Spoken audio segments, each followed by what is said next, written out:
Tune India radio classic के सभी सुनने वालों को राजेश ठाकुर का प्यार भरा नमस्कार। और दोस्तों, एक और रेडियो क्लासिक शो लेके शामिल हो गया हूं आपकी ज़िंदगी में, और एक और नई कहानी मैं आपके लिए लेके आया हूं। दोस्तों, आज की हमारी कहानी है एक साल की, और साल का नाम है 1968, 1968 की। आज मैं आपको कहानी सुनाऊंगा। जैसे हर कहानी की शुरुआत होती है, अंत होता है, वैसे ही इस कहानी की शुरुआत भी बड़ी कमाल की है। 1968 लीप ईयर था। जैसे कि आप जानते हैं, 4 साल तक इंतजार करना पड़ता है। उसके बाद आता है एक ऐसा दिन साल में जो एक्स्ट्रा होता है, जिसे हम 29 ऑफ फरवरी भी कहते हैं। 366 दिन 1968 की उम्र। सोमवार 1 जनवरी को एक बड़े जबरदस्त जश्न के साथ दुनिया ने 1968 का स्वागत किया, और मंगलवार 31 दिसंबर को अलविदा भी कहा। 1968 दोस्तों बहुत सारे समाज सुधारों के लिए भी जाना जाता है। दुनिया भर में खूब सारे प्रोटेस्ट हुए थे, शांति को लेके, डिस्क्रिमिनेशन को लेके। अगर हम 1968 की बातचीत करते हैं तो उस साल वर्ल्ड की पॉपुलेशन थी 3.53 बिलियन। भारत की पॉपुलेशन थी 531 मिलियन, और ऑस्ट्रेलिया की पॉपुलेशन थी 12.01 मिलियन। 1968 भारत और ऑस्ट्रेलिया के डिप्लोमेटिक रिलेशनशिप के लिए भी याद किया जाता है। दोस्तों, उस साल भारत की प्राइम मिनिस्टर थी इंदिरा गांधी, और पहली बार कोई भारतीय प्राइम मिनिस्टर ऑस्ट्रेलिया आया था, उनके ऑस्ट्रेलिया विजिट के लिए, और भारत के रिलेशनशिप के लिए भी 1968 याद किया जाता है। 1968 ने भारत को ड्रीम गर्ल भी दी।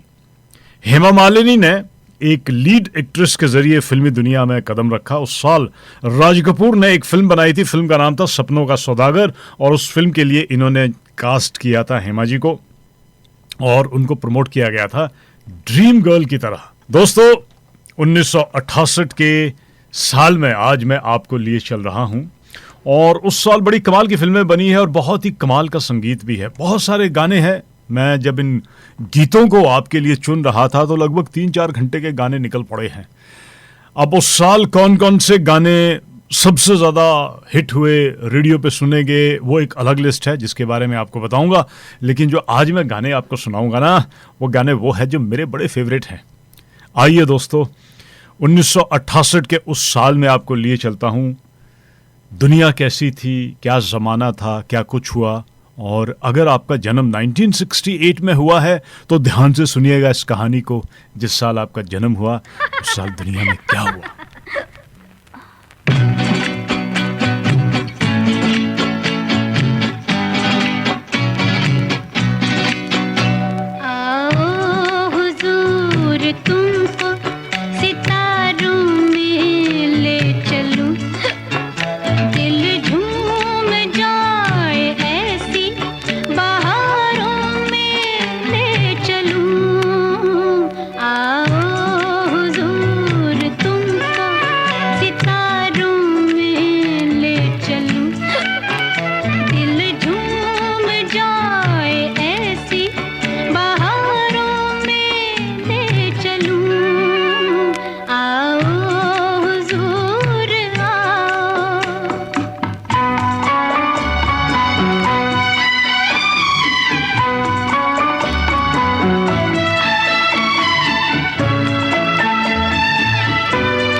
आओ हजूर आओ, आपको सितारों पे ले चलूं और दिल झूम जाए ऐसी 1968 की बहारों में ले चलूं। ये 1968 मैंने खुद ही इस गीत में लगाया है। इस गीत के जो शब्द है नूर देवासी ने ये गाना लिखा है। आओ हजूर तुमको, आशा भोसले की आवाज, ओपी नैयर का संगीत और 1968 की फिल्म किस्मत का ये गाना। दोस्तों 1968 में अगर आप मैकडॉनल्ड के शौकीन हैं तो बिग मैक इंट्रोड्यूस किया था 1968 में पहली बार। 49 सेंट्स में ये आपको उस जमाने में मिलता था। 1968 में भारत के प्रेसिडेंट थे Zakir Hussain, prime minister Indira Gandhi, Australian monarch Elizabeth two, Australian governor general the Lord कैसी, और ऑस्ट्रेलिया के उस साल 2 प्राइम मिनिस्टर हुए थे। 10 जनवरी तक थे जॉन मैकेवन और उसके बाद जॉन गॉर्टन ऑस्ट्रेलिया के प्राइम मिनिस्टर बने थे।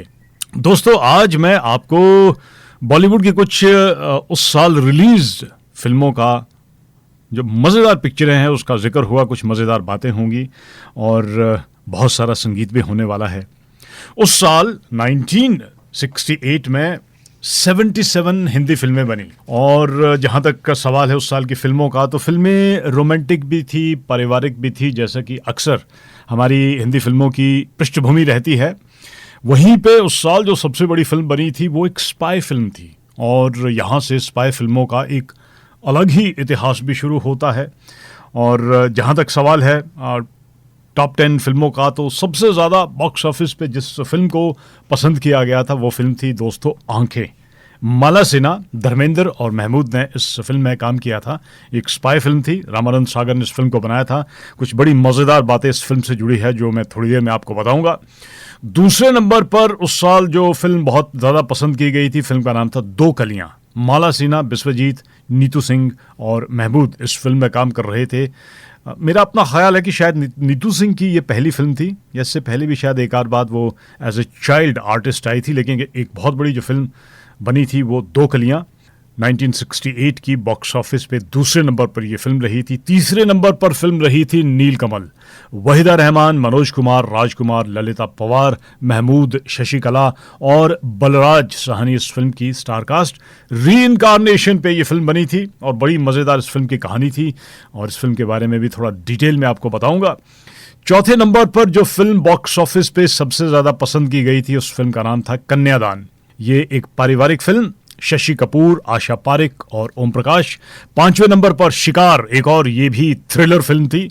धर्मेंद्र, आशा पारिक, जॉनी वॉकर, संजीव कुमार और हेलेन इस फिल्म की स्टारकास्ट। छठे नंबर पर एक बहुत ही जबरदस्त कमाल की मजाकिया फिल्म बनी थी और फिल्म का नाम है पड़ोसन।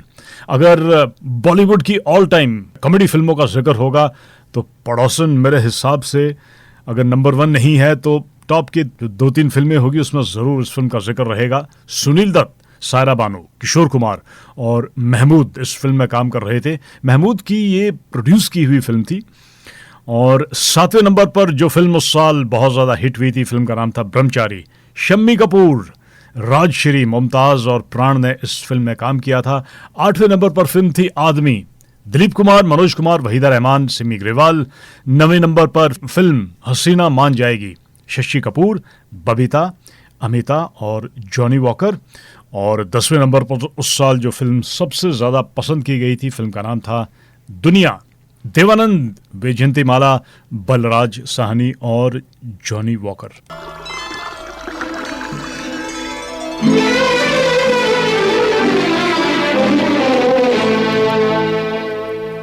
छलकाए जा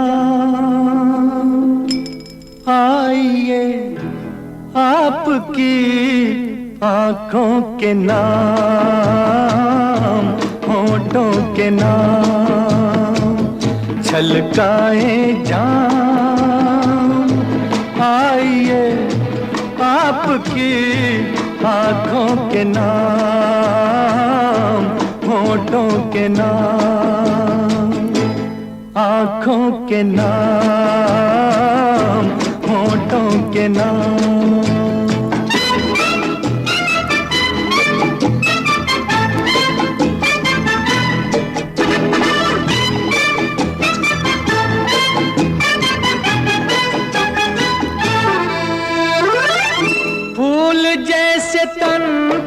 जलवे ये रंगो बूके, ये रंगो बूके, आज जाम में उठे इन होठों को छू के, होठों को छू के, लचकाइए शाख बदन, महकाइए जुल्फों की शाम, छलकाए जाम, आइए आपकी आंखों के नाम, होठों के नाम।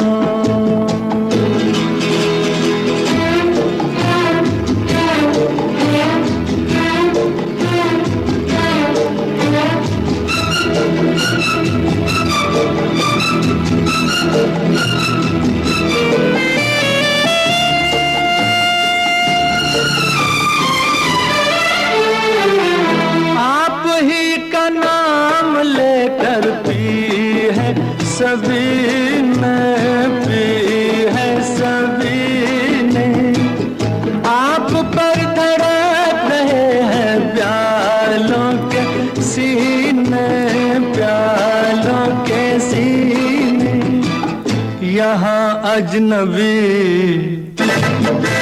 कोई नहीं, ये है आपकी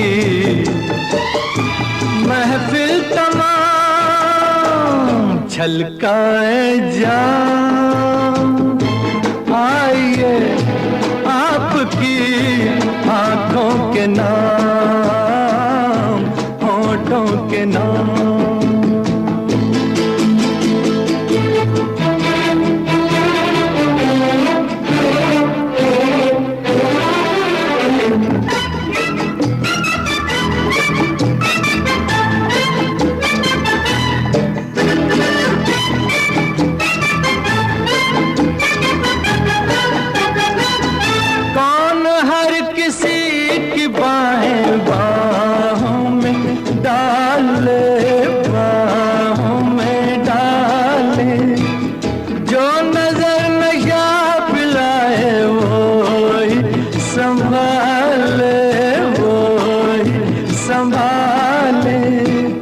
दुनिया को हो औरों की धुन, हमको तो है साकी से काम, छलकाए जाम, आइए आपकी आंखों के नाम, होठों के नाम, छलकाए जाम, आइए आपकी आंखों के नाम, होठों के नाम, आंखों के नाम, होठों के नाम। 1968 की दोस्तों आज मैं आपको कहानी सुना रहा हूं और ये जो गाना मैंने आपको सुनाया मोहम्मद रफ़ी की आवाज़, इस गीत को लिखा था मजरूर सुल्तानपुरी ने, लक्ष्मी प्यारेलाल का संगीत और फिल्म का नाम मेरे हमदम मेरे दोस्त, ये भी 1968 की फिल्म। 1968 दोस्तों ये साल है जिस साल बोइंग 747 ने अपनी पहली उड़ान भरी थी और वहीं पे 1968 में कारों के अंदर जो एयर बैग्स लगे होते हैं उसकी भी शुरुआत हुई थी। एलन के ब्रीड इनका नाम था, इन्होंने ये इन्वेंट किया था एक एयर बैग और जो अपने आप ऑटोमेटिकली खुल जाता था जब कोई ज़ोर का झटका लगता था और इसमें नाइट्रोजन गैस का इस्तेमाल किया जाता था जो आज भी बहुत सारे लोगों की जान बचाता है इन केस कोई बड़ा एक्सीडेंट होता है। और वहीं पे 1968 में ही डॉक्टर क्रिश्चियन बर्नार्ड ने पहला सक्सेसफुल हार्ट ट्रांसप्लांट किया था। वहीं पे अमेरिका में उसी साल 911 टेलीफोन सर्विसेज का भी इस्तेमाल किया गया था जो एक सिंगल नंबर है, 24/7 ये काम धाम करता है और इमरजेंसी में लोग बाग इस नंबर को डायल करते। इससे पहले वो अलग अलग जगहों पे, अलग अलग स्टेट पे डिफरेंट नंबर होते थे, तो बड़ा कंफ्यूजिंग होता था जब एक बंदा एक जगह से दूसरी जगह चला जाता था। तो एक ये यूनिवर्सल नंबर अमेरिका में 911 का मतलब है कि इमरजेंसी आपको डायल करनी है। और उसी साल अमेरिका में फर्स्ट फिलाडेल्फिया बैंक ने एटीएम इंस्टॉल की थी, ऑटोमेटेड टेलर मशीन। हालांकि इससे एक साल पहले 1967 में वर्ल्ड को पहली एटीएम लंदन ने दी थी, लेकिन अमेरिका में 1968 में पहला एटीएम खुला था। अच्छा दोस्तों, उस साल अगर हम हिंदी फिल्मों की बातचीत करते हैं तो जो फिल्म सबसे ज्यादा उस साल पसंद की गई थी बॉक्स ऑफिस में, उस फिल्म का नाम था दोस्तों आंखें। एक स्पाई थ्रिलर फिल्म, और रामानंद सागर ने इस फिल्म को डायरेक्ट किया था। हुआ यह था कि इससे पहले एक साल पहले एक ऐसी ही स्पाई फिल्म बड़ी ज़बरदस्त लोगों ने पसंद की थी, उसका नाम था फर्ज। और उसके एक साल बाद रामानंद सागर ने 1968 में ये फिल्म बनाई आंखें। एक बड़ा ज़बरदस्त इस फिल्म का बजट हुआ था, और ये बड़ी इंटरनेशनल लोकेशन में भी इस फिल्म को ले जाया गया। पहली बार इजराइल बेरूत में कोई हिंदी फिल्म शूट हुई थी, तो वो थी फिल्म आंखें। अच्छा, इसकी कहानी भी बड़ी मज़ेदार है। जब इस फिल्म को शुरुआती दिनों में आई थिंक 3-4 साल पहले, उस ज़माने में फ़िल्मों को बनने में 2-3 साल तो लग जाते थे, तो जब कभी मिड 60 में रामानंद सागर ने डिसाइड किया कि ये फिल्म बनाएंगे आंखें, और उन्होंने ये भी डिसाइड किया कि वो धर्मेंद्र को इस फिल्म में लेंगे। लेकिन धर्मेंद्र नए नए आए हुए थे, कोई उनको जानता नहीं था।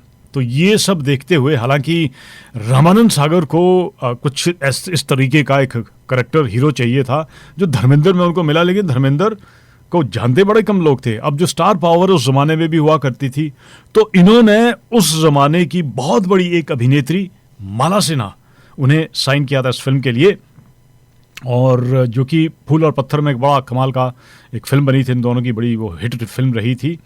तो उसके बाद ये डिसाइड किया कि आंखें फिल्म बनाई जाए। इस फिल्म के लिए रामानंद सागर को बेस्ट डायरेक्टर का अवार्ड भी मिला था, फिल्म फेयर अवार्ड, जो उनका एकमात्र अवार्ड है। और जहाँ तक इस फिल्म की कहानी है, तो ये फिल्म एक स्पाई थ्रिलर फिल्म थी, और भारत की आज़ादी के कुछ दिनों बाद ही इसकी कहानी शुरू होती है। आसाम में कोई टेररिस्ट अटैक होता है, और कुछ भारत के कंसर्न्ड सिटीजन मिलजुल कर ये डिसाइड करते हैं कि हमें कुछ करना पड़ेगा बिना सरकार की सहायता के। और ये पूरा एक लंबा चौड़ा प्रोजेक्ट चलता है। बेरूत में बड़ा ज़बरदस्त इसका शूटिंग हुआ था, और एक बड़ा ये फिल्म है जिसकी ट्विस्ट एंड टर्न है। तो मैं चाहूँगा कि आप इस फिल्म को देखिएगा। इस फिल्म की कहानी मैं आपको नहीं बताऊँगा। माला सिन्हा, धर्मेंद्र, कुमकुम, सुजीत कुमार, महमूद, इस फिल्म की स्टार कास्ट, और बड़ा ही कमाल का इस फिल्म का संगीत भी बना था। एक से बढ़कर एक गाने हैं इस फिल्म के। रवि का संगीत था। एक गाना तो बड़ा ही मेरा पर्सनल फेवरेट है, जो आपको मैं सुनाऊंगा, मिलती है ज़िंदगी में मोहब्बत कभी कभी। और इस फिल्म को लेके बड़े मज़ेदार कुछ किस्से भी है। कहते हैं कि एक्चुअल में इस फिल्म में धर्मेंद्र से पहले राजकुमार को रामानंद सागर लेना चाहते थे, और हुआ ये कि जब स्क्रिप्ट लेके उनके पास पहुंचे, राजकुमार के बारे में बड़ी मज़ेदार कहानियां हैं। उनका जो पर्सोना था वो दुनिया से हटके था। कभी कभी बड़ी मज़ेदार वो बातें भी किया करते थे। कहते हैं कि इस फिल्म की जब स्क्रिप्ट उन्हें सुनाई गई, तो उन्होंने वहाँ पे उनका जो पर्सनल फेवरेट डॉग है वो था, उससे पूछा कि क्या तुम इस फिल्म को करोगे? कुत्ते का मूड नहीं हुआ कुछ इधर उधर करने का, और कहते हैं कि राजकुमार ने रामानंद सागर को कहा कि देखिए भैया, मेरे कुत्ते को ये स्क्रिप्ट पसंद नहीं आई है, तो हम इस फिल्म को नहीं करेंगे। एनीवे, इस फिल्म का एक और गाना है जो बड़ा मशहूर हुआ था, दे दे दाता के नाम तुझको अल्लाह रखे। और ये इस फिल्म की जो लीड कास्ट है, धर्मेंद्र वगैरह उन्होंने, उन पर ये गाना फिल्माया गया था। और आपने सभी ने सुना होगा कि 1968 के बाद दुनिया में बहुत सारे हमारे जो बैगर्स हैं, उनका ये बड़ा फेवरेट गाना है। ट्रेन्स में, सड़कों पे लोग बाग इस गाने को गाते हैं, दे दे दाता के नाम तुझको अल्लाह रखे। 1968 में इस फिल्म ने धमाल मचाया, और बॉक्स ऑफिस पे ये सबसे ज़्यादा काम करने वाली कामयाब फिल्म बनी। और इसी फिल्म का मेरा एक और बड़ा पर्सनल फेवरेट गाना, लता जी की आवाज़।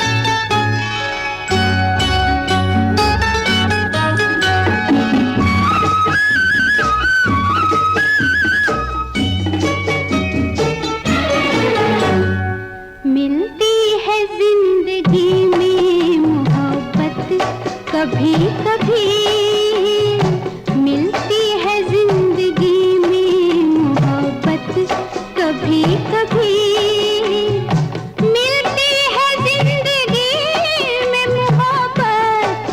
कभी कभी होती है दिलबरों की इनायत, कभी कभी होती है दिलबरों की इनायत, कभी कभी।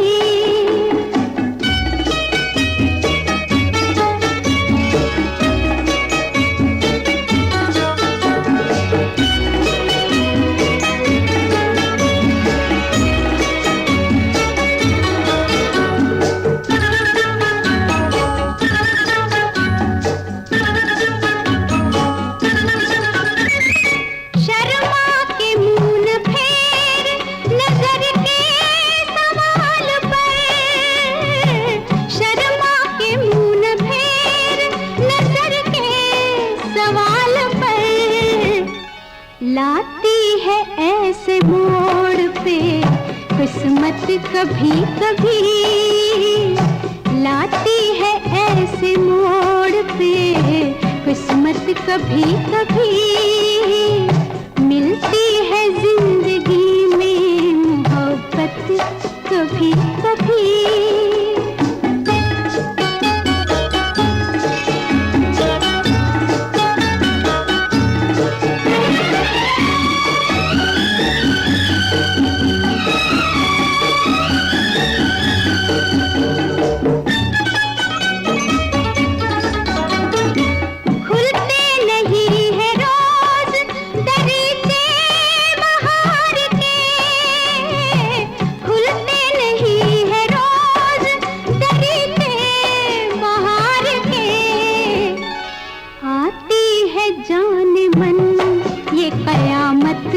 कभी कभी आती है जान मन ये कयामत, कभी कभी मिलती है जिंदगी में मोहब्बत, कभी कभी।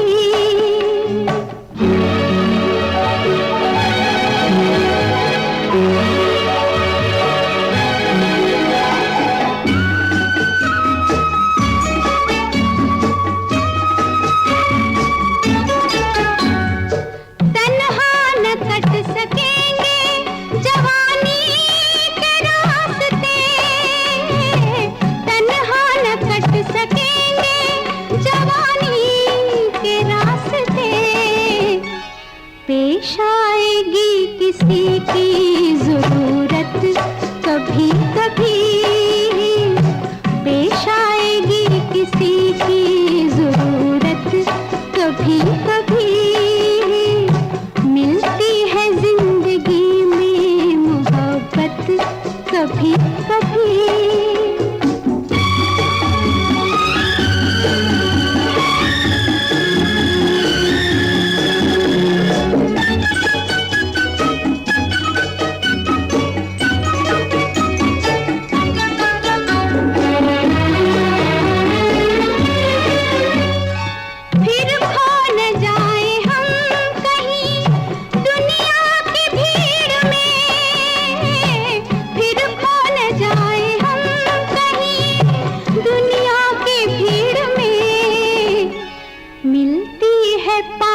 आने की मोहलत कभी कभी मिलती है, पास आने की मोहलत कभी कभी होती है दिलबरों की इनायत, कभी कभी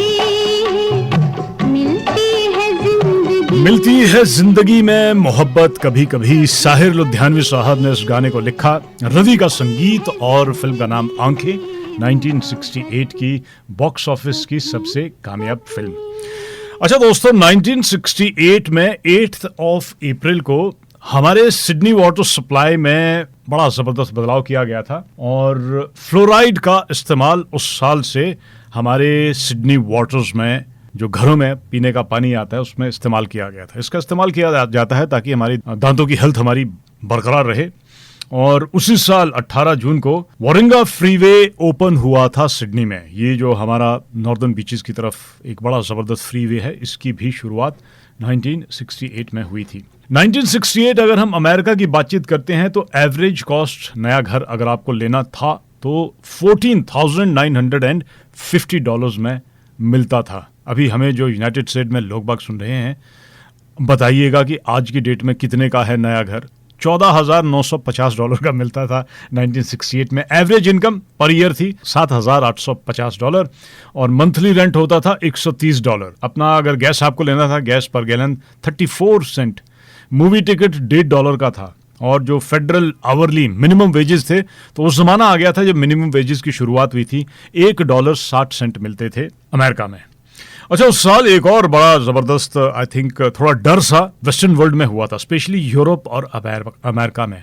हुआ ये कि जो जापानीज इंपोर्टेड कारें और बहुत सारा जापान से बना हुआ सामान यूरोप और अमेरिका की मार्केट में बड़ा हिट हुआ। और इससे क्या हुआ कि यूके में, यूनाइटेड स्टेट में वहाँ की सरकारें थोड़ी डर गई कि यार हमारी इंडस्ट्रीज बंद हो जाएगी, क्योंकि बाहर से ये जापान से इतना ज़्यादा सामान आ रहा है तो हमें तो बड़ा प्रॉब्लम हो जाएगा। तो ये एक डर वहाँ पे लगा था कि अनएम्प्लॉयमेंट हमारा बड़ा बढ़ने वाला है। 1968 एक और चीज़ के लिए भी याद किया जाता है, और उस साल एक फ्लू पैंडेमिक आया था। तो 1968 इसे हांगकांग फ्लू कहते हैं, हांगकांग फ्लू के लिए भी जाना जाता है। और एक ये अनुमान है, एग्जैक्टली नंबर नहीं है, अलग अलग सरकारी आंकड़े अलग बताते हैं, लेकिन यूनाइटेड नेशन ऑर्गेनाइजेशन के हिसाब से 1 से लेके 4 मिलियन तक ग्लोबली लोगों का देहांत हुआ था। और ये H3N2 स्ट्रेन है, फ्लू ए का वायरस है, जिसकी वजह से इसकी शुरुआत हुई थी।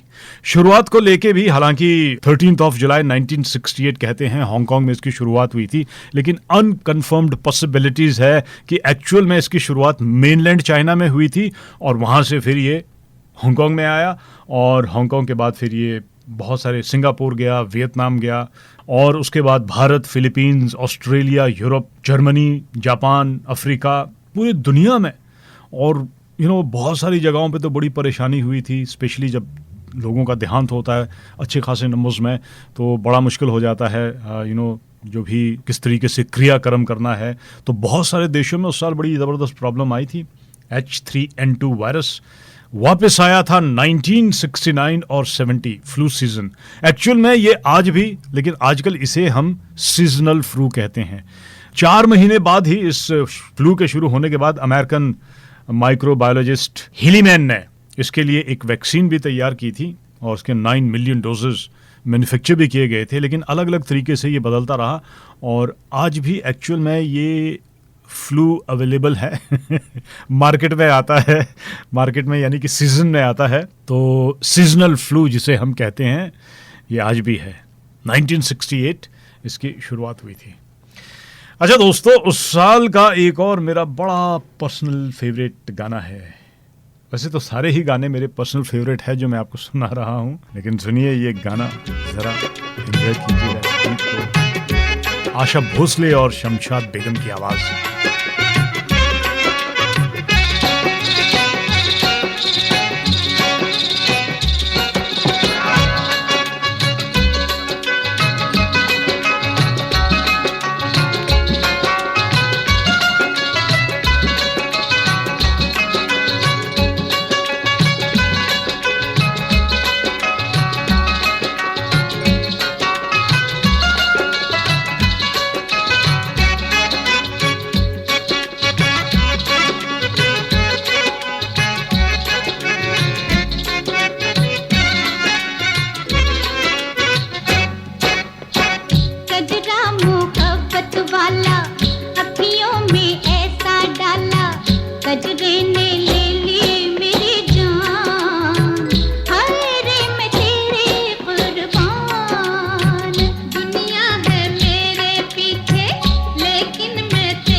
मोहब्बत वाला अखियों में ऐसा डाला कजरे ने ले ली मेरी जान हाय रे मैं तेरे कुर्बान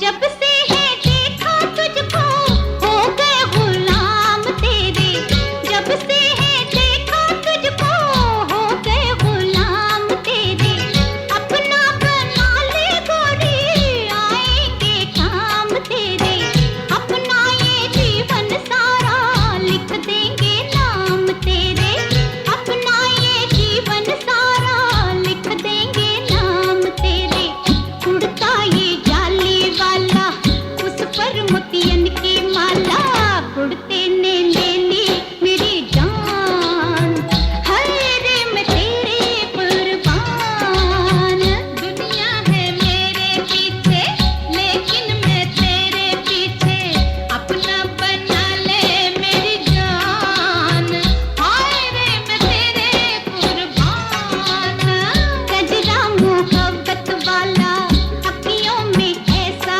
डाला कजरे ने ले ली मेरी जान हाय रे मैं तेरे कुर्बान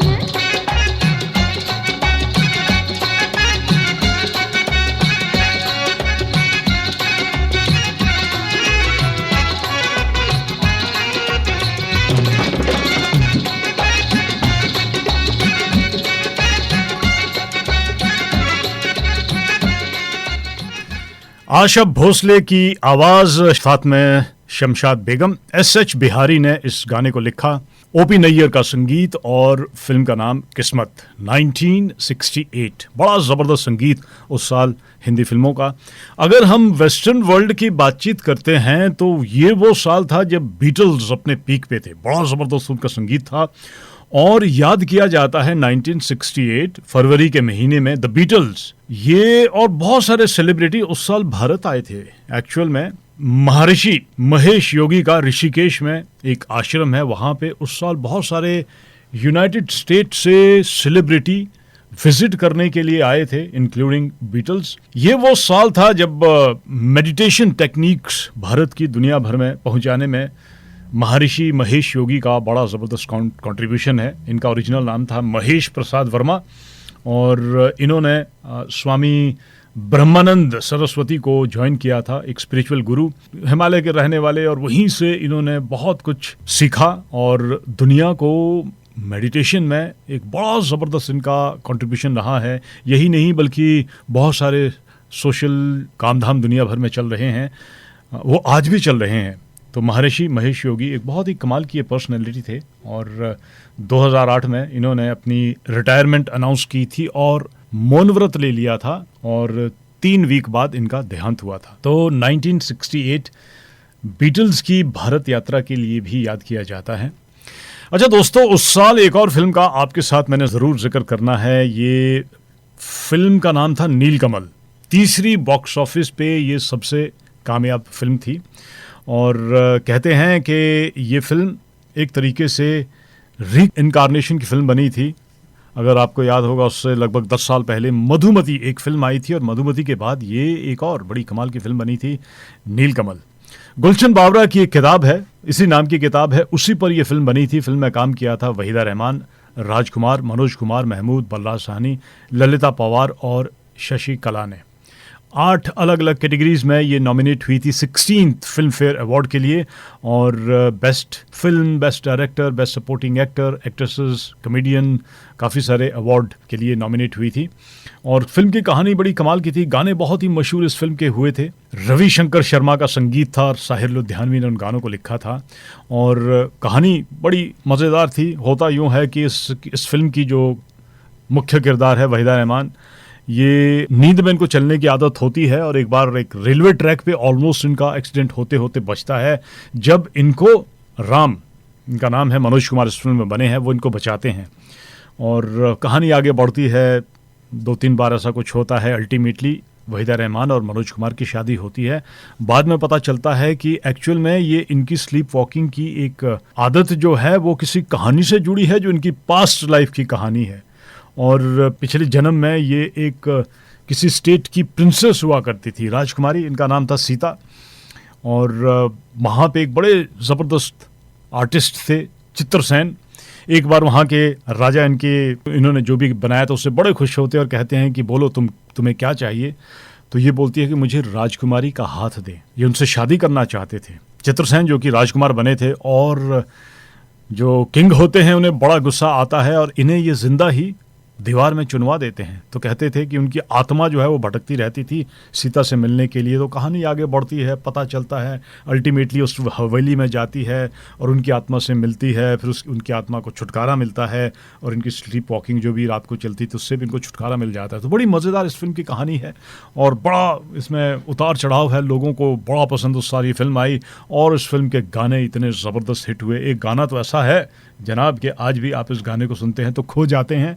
ये वो गाना है जहाँ पे राजकुमार, या यूँ कि ये चित्रसेन जो इनका इस फिल्म का किरदार है, वो अपनी प्रेमिका को आवाज़ देते हैं। और यही नहीं बल्कि एक इस फिल्म का गाना बड़ा ही मशहूर हुआ था। बड़े सालों तक वो गाना अगर आपको 70 से लेके 90 तक, कम से कम कोई 30 साल तक शादी के समय पे विदाई का कोई गाना हो, उस साल जो भी वीडियो बने रहते थे तो एक गाना विदाई के समय पे ज़रूर बजता था और वो गाना था बाबुल की दुआएं लेती जा, जा तुझको सुखी संसार मिले।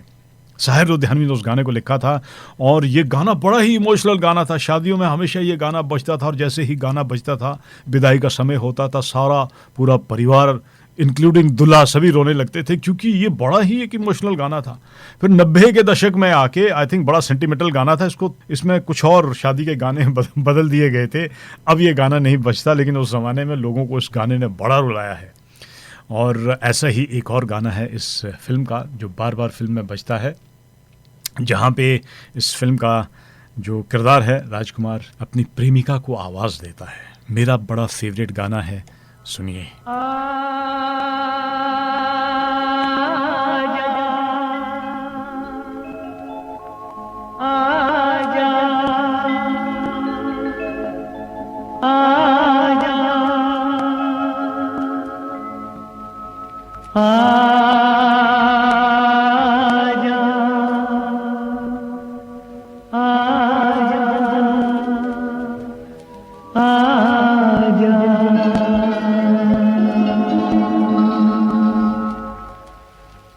तुझको पुकारे मेरा प्यार हो, तुझको पुकारे मेरा प्यार। आजा मैं तो मिटा हूँ तेरी चाह में, तुझको पुकारे मेरा प्यार।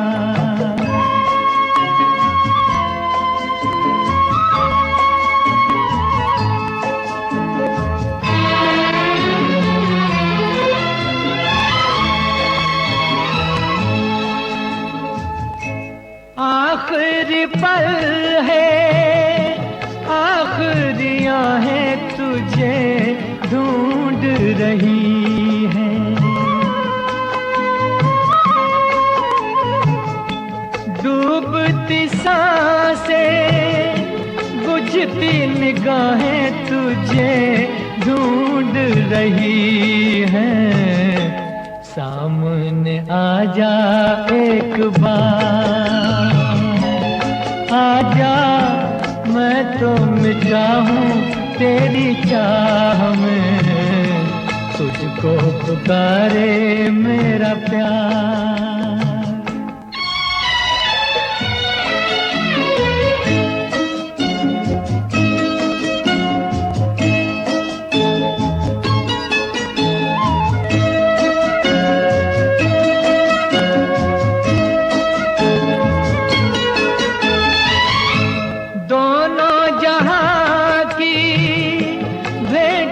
चढ़ा दी मैंने चाह में तेरी,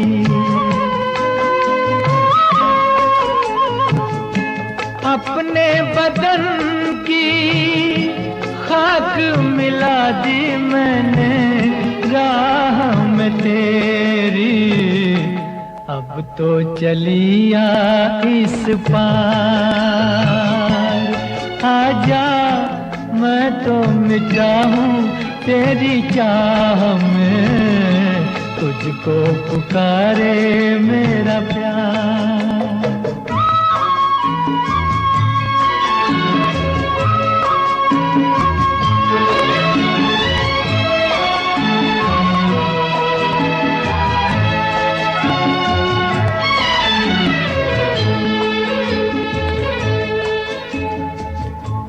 इतने युगों तक इतने दुखों को कोई सह न सकेगा,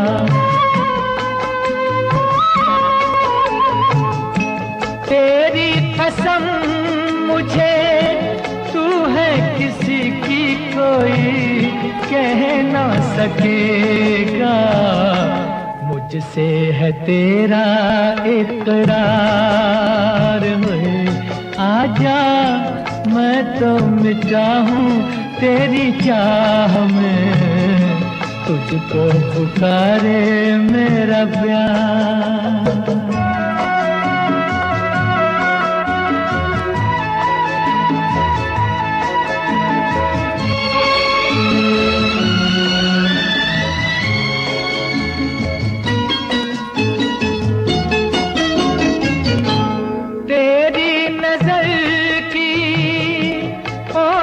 पड़े तो बुझे प्यास मिलन की, तेरे बदन की ओट मिटे तो रहे लाज लगन की, मिल जाए चैन करार। आजा मैं तो मिटा हूँ तेरी चाह में, तुझको पुकारे मेरा प्यार है, तुझको पुकारे मेरा प्यार, तुझको पुकारे मेरा प्यार। 1968 अमेरिका में एक बहुत बड़ी घटना के लिए भी याद किया जाता है। ये वो ज़माना है जब अमेरिका में एक बड़ा ज़बरदस्त सिविल राइट्स मूवमेंट चल रहा था। मार्टिन लूथर किंग इस मूवमेंट के नेता थे और 4 अप्रैल 1968 को उनका असैसिनेशन हुआ था। जेम्स अर्ल रे इनका नाम था। इन्होंने मार्टिन लूथर किंग को असैसिनेट किया था और इनके इसके बाद बड़ा ज़बरदस्त अमेरिका में वायलेंस और बड़े रेस राइट्स हुए थे और ये साल याद किया जाता है उस साल सिविल राइट्स के लिए भी। असैसिनेशन के बाद एक बिल पास हुआ था, एक बड़ा लैंडमार्क लॉ ये यूनाइटेड स्टेट में माना जाता है और एक तरीके से इसे फेयर हाउसिंग एक्ट भी कहते हैं। इस एक्ट के तहत ये उस ज़माने में बड़ा ज़बरदस्त डिस्क्रिमिनेशन होता था, स्पेशली जो घर बिकते थे या फिर अगर रेंटल आपको प्रॉपर्टी लेनी थी या फिर आपको फाइनेंस लेना है हाउसिंग मार्केट में, तो बहुत सारे लोगों को ये उपलब्धि नहीं थे क्योंकि वो उनका रंग कुछ और है या कहीं और से आते हैं। तो उस साल ये एक नया लॉ बना था कि जितना भी डिस्क्रिमिनेशन होता है हाउसिंग मार्केट में based on race, religion, national origin, ये सारा ख़त्म किया था इस एक्ट ने। और अब कोई भी अगर किराए को आपको घर लेना होता तो ये नहीं देखते थे कि आप गोरे हैं या काले हैं या आपका क्या धर्म है, कहाँ से आप आए हैं, फाइनेंस आपको लेना है, रेंटल प्रॉपर्टी लेनी है, बाय करना है। तो इसमें ये एक बड़ा बदलाव हुआ था। उसके बाद 1974 में आई थिंक इसमें कुछ एक अपडेट हुए थे। तो एक बड़ा ये एक लैंडमार्क लॉ है, सिविल राइट्स एक्ट ऑफ 1968। अच्छा दोस्तों, एक और फिल्म का मैंने जिक्र करना है उस साल, जो फिल्म बॉक्स ऑफिस पे ये 6ठी सबसे बड़ी कामयाब फिल्म रही थी। फिल्म का नाम था पड़ोसन। सुनील दत्त, सायरा बानो, किशोर कुमार और महमूद ने इस फिल्म में काम किया था। और महमूद जो इस फिल्म के प्रोड्यूसर भी थे, एनसी सिप्पी और महमूद साहब ने मिलकर ये फिल्म प्रोड्यूस की थी। राजेंद्र कृष्ण ने इस फिल्म को लिखा था। एक्चुअल में ये एक बंगाली की फिल्म थी, पाशेर बारी 1952 की एक शॉर्ट स्टोरी थी, उसी पे ये एक फिल्म बनी थी। और एक म्यूजिकल कॉमिकल कॉमेडी फिल्म है। और कॉमेडी फिल्मों का जब भी जिक्र होगा, जैसे कि थोड़ी देर पहले मैंने आपको बताया है, अगर भारत की टॉप 10 या even top 5 all time comedy फिल्में चूज की जाएगी तो उसमें पड़ोसन का नाम जरूर आएगा। बड़ी सिंपल सी इसकी कहानी है। सुनील दत्त एक भोले भाले इंसान इस फिल्म में बने हैं और उन्हें अपनी पड़ोसन बिंदु से प्यार हो जाता है।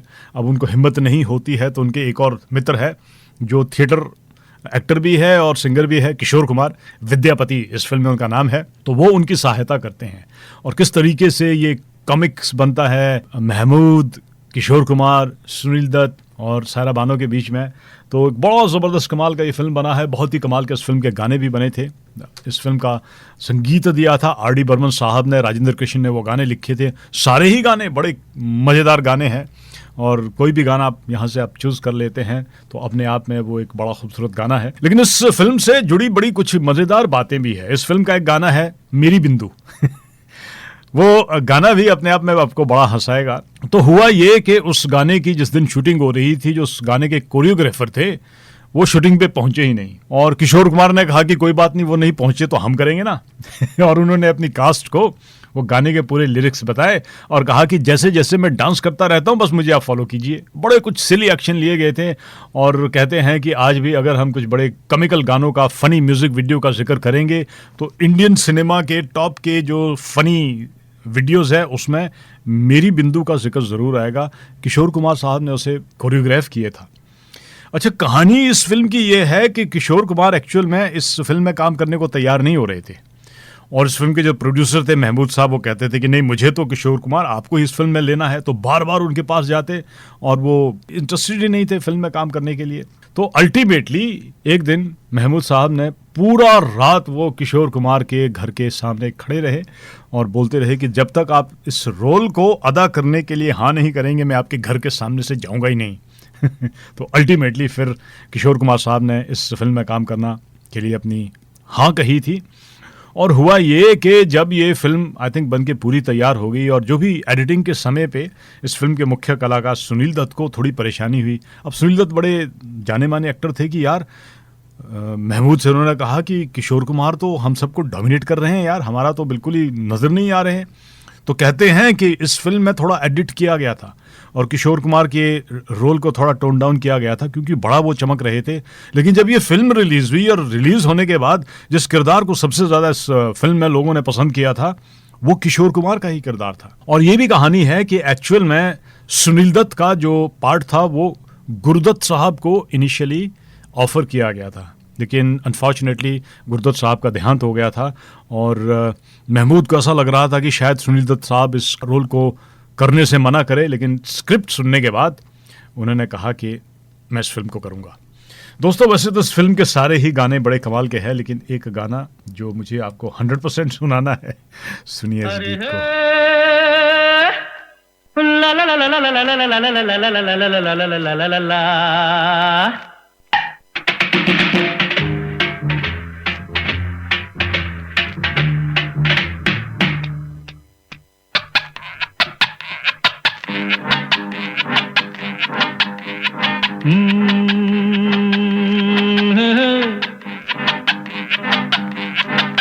मेरे सामने वाली खिड़की में एक चांद का टुकड़ा रहता है। मेरे सामने वाली खिड़की में एक चांद का टुकड़ा रहता है। अफसोस ये है कि वो हमसे कुछ उखड़ा उखड़ा रहता है। मेरे सामने वाली खिड़की में एक चांद का टुकड़ा रहता है।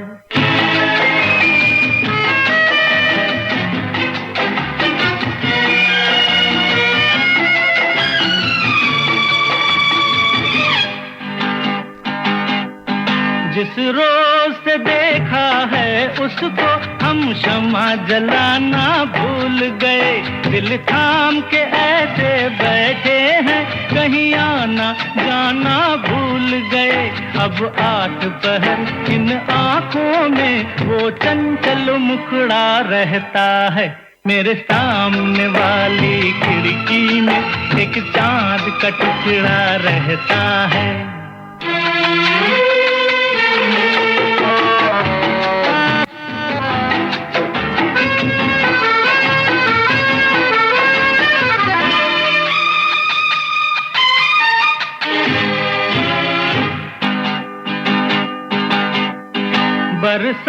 भी आकर चली गई, बादल भी गरज कर बरस गए। बरसात भी आकर चली गई, बादल भी गरज कर बरस गए, पर उसकी एक झलक को हम ऐ हुस्न के मालिक तरस गए। कब प्यास बुझेगी आंखों की, दिन रात ये दुखड़ा रहता है। मेरे सामने वाली खिड़की में एक चांद का टुकड़ा रहता है। अफसोस ये है कि वो हमसे कुछ उखड़ा रहता। 1968 दोस्तों, भारत और ऑस्ट्रेलिया के रिश्तों के लिए, स्पेशली डिप्लोमेटिक रिलेशंस के लिए याद किया जाता है। 21 मई 1968 भारत की प्रधानमंत्री श्रीमती इंदिरा गांधी पहली भारतीय प्रधानमंत्री बनी थी जो कि ऑस्ट्रेलिया आई थी। और ऑस्ट्रेलिया में टोरंगा ज़ू में उनकी एक कोआला के साथ पिक्चर है जो कि आज भी बड़ी याद की जाती है। कहते हैं कि इंदिरा गांधी जी को कोआला से बड़ा प्यार हो गया था और उन्होंने रिक्वेस्ट भी किया कि वो इन्हें भारत ले जाना चाहती है, और हालांकि आई थिंक उनकी रिक्वेस्ट को उस साल एक्सेप्ट नहीं किया गया था। 1968 में मॉरिशस ने भी ब्रिटिश रूल से अपने आप को आज़ाद किया था, 12 मार्च 1968। और वहीं पे उसी साल 6 सितंबर को स्विट्जरलैंड भी आज़ाद हुआ था। 1968 में ओलंपिक भी खेले गए थे मेक्सिको सिटी, मेक्सिको में। और उस साल जो कुछ एक पर्सनैलिटी है जिनका जन्म हुआ है 11 मार्च, इनका नाम है कुंजा रानी देवी। ये वेटलिफ्टर है भारत की। एक्ट्रेस नीलम 13 मार्च इनका जन्म हुआ। 19 अप्रैल अरशद वारसी। 14 जून राज ठाकरे, ये पॉलिटिशियंस और महाराष्ट्र नवनिर्माण सेना के नेता है।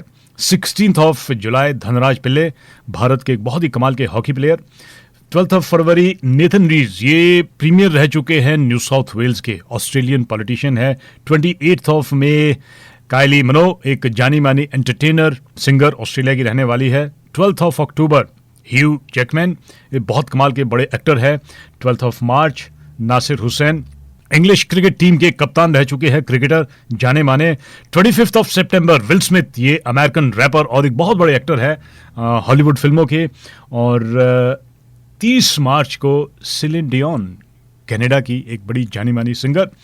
उस साल दोस्तों जो फिल्में बॉक्स ऑफिस पे पसंद की गई थी वो फिल्मों की लिस्ट मैंने आपको बताई है, लेकिन किन फिल्मों को अवार्ड उस साल मिला था वो भी आपको मैं बता देता हूं। बेस्ट एक्टर का अवार्ड उस साल मिला था शम्मी कपूर को, फिल्म का नाम था ब्रह्मचारी। बेस्ट एक्ट्रेस का अवार्ड मिला था वहीदा रहमान को, फिल्म नीलकमल के लिए। उस साल बेस्ट फिल्म का अवार्ड दिया गया था जीपी सिप्पी साहब को, फिल्म का नाम ब्रह्मचारी। बेस्ट डायरेक्टर का अवार्ड मिला था रामानंद सागर, फिल्म का नाम आंखें। और बेस्ट म्यूजिक डायरेक्टर का अवार्ड दिया गया था शंकर जयकिशन को, फिल्म का नाम था ब्रह्मचारी। और बेस्ट लिरिसिस्ट गीतकार शैलेंद्र साहब को, ब्रह्मचारी का गाना उन्होंने लिखा था मैं गाऊं तुम सो जाओ। Best playback singer male Mohammad Rafi, Brahmachari का ही गाना दिल के झरोखे में तुझको बिठाकर। और best playback female Asha Bhosle को, गाना उन्होंने गाया था पर्दे में रहने दो, और फिल्म का नाम था शिकार। उस साल जो गीत रेडियो पे सबसे ज्यादा सुने गए थे, नंबर 1 लोगों का फेवरेट गाना उस साल बना था दिल विल प्यार व्यार मैं क्या जानू रे, फिल्म का नाम शागिर्द। ये 1967 की फिल्म थी, लेकिन 68 में भी ये गाना सबसे ज्यादा सुना गया था। दूसरे नंबर पर जो गाना लोगों को सबसे ज्यादा पसंद आया था, मेरे सामने वाली खिड़की में एक चांद का टुकड़ा रहता है, पड़ोसन का गाना, किशोर कुमार की आवाज, आर.डी. बर्मन का संगीत। तीसरे नंबर पर गाना था हमराज फिल्म का नीले गगन के तले, और ये रवि ने इसका संगीत दिया था। ये गाना 1967 की फिल्म हमराज का था। चौथे नंबर पर आजकल तेरे मेरे प्यार के चर्चे हर जुबान पर, फिल्म का नाम ब्रह्मचारी 1968। सुमन कल्याणपुर और मोहम्मद रफ़ी की आवाज़, शंकर जयकिशन का संगीत, हसरत जयपुरी ने इस गाने को लिखा था। पांचवें नंबर पर जो गाना बहुत ज्यादा पसंद उस साल किया गया था, चंदन सा बदन चंचल चितवन, फिल्म का नाम सरस्वती चंद्र। मुकेश और लता मंगेशकर, 2 अलग अलग वर्जन इस गाने के थे। कल्याण जी आनंद जी का संगीत और इंदिवर ने इस गाने को लिखा था। छठे नंबर पर गाना था होंठों पे ऐसी बात मैं दबा के चली आई। ये 1967 की film joule thief, Lata Mangeshkar की आवाज, एस.डी. बर्मन का संगीत, मजरू सुल्तानपुरी ने इस गाने को लिखा था। 7वें नंबर पर जो गाना उस साल था वो गाना था आई हैं बहारे मिटे जुल्म सितम, मोहम्मद रफ़ी की आवाज़, राम और श्याम फिल्म का नाम। ये भी 1967 की फिल्म थी। शकील साहब ने गाने को लिखा, नौशाद का संगीत। 8वें नंबर पर जो गाना उस साल सुना गया था, मिलती है जिंदगी में मोहब्बत कभी कभी, 1968 की बॉक्स ऑफिस की नंबर 1 फिल्म आंखें। इस फिल्म का गाना, रवि का संगीत, साहिर साहब ने इस गाने को लिखा। 9वें नंबर पर गाना था पर्दे में रहने दो पर्दा ना उठाओ, आशा भोसले की आवाज़, 1968 की ही फिल्म शिकार, शंकर जयकिशन का संगीत। और 10वें नंबर पर उस साल गाना था बता दूं क्या लाना तुम लौट के आना, लता मंगेशकर की आवाज़, फिल्म का नाम पत्थर के सनम, और लक्ष्मीकांत प्यारेलाल का संगीत। दोस्तों, इसी के साथ स्टूडियो की घड़ी के मुताबिक मेरा यहाँ से जाने का समय हुआ जा रहा है। और 1968 का एक और मेरा बड़ा पर्सनल फेवरेट गाना है, लक्ष्मीकांत प्यारेलाल का संगीत है और साहिर लुधियानवी ने इस गाने को लिखा है। लता मंगेशकर और मोहम्मद रफ़ी की आवाज़, गाना है ये दिल तुम बिन कहीं लगता नहीं, हम क्या करें। दोस्तों, अब आपसे लूंगा इजाजत और इस वादे के साथ कि किसी और दिन रेडियो क्लासिक शो में कोई एक और कहानी आपको सुनाऊंगा। 1968 की कहानी, बस इतनी सी। अगले शो तक के लिए नमस्कार।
लुटे दिल में दिया जलता नहीं, हम क्या करें।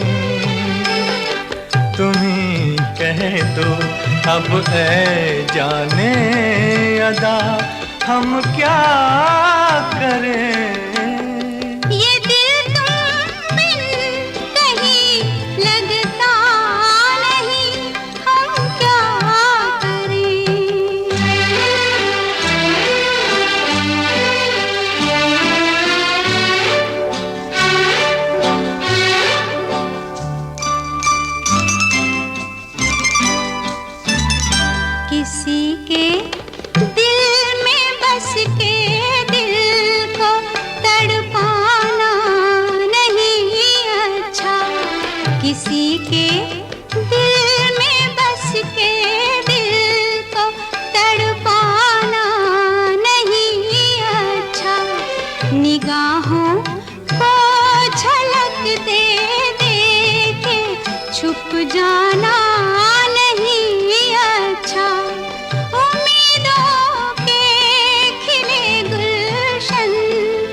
लुटे दिल में दिया जलता नहीं, हम क्या करें।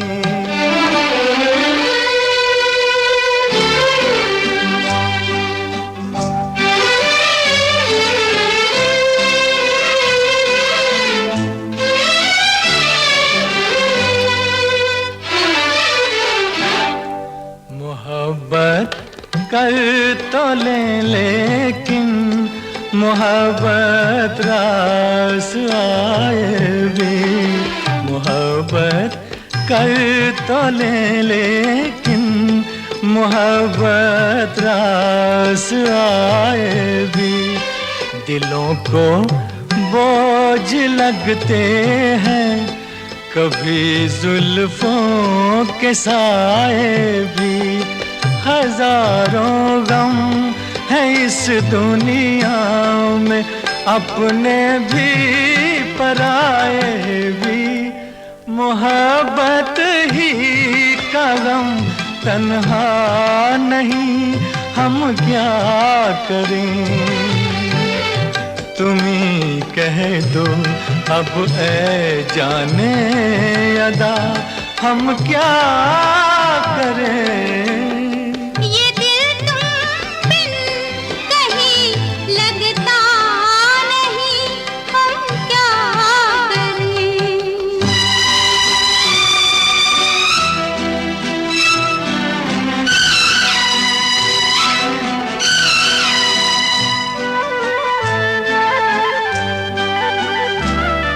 बुझा दो आग दिल की आग, इसे खुलकर हवा दे दो। बुझा दो आग दिल की आग, इसे खुलकर हवा दे दो।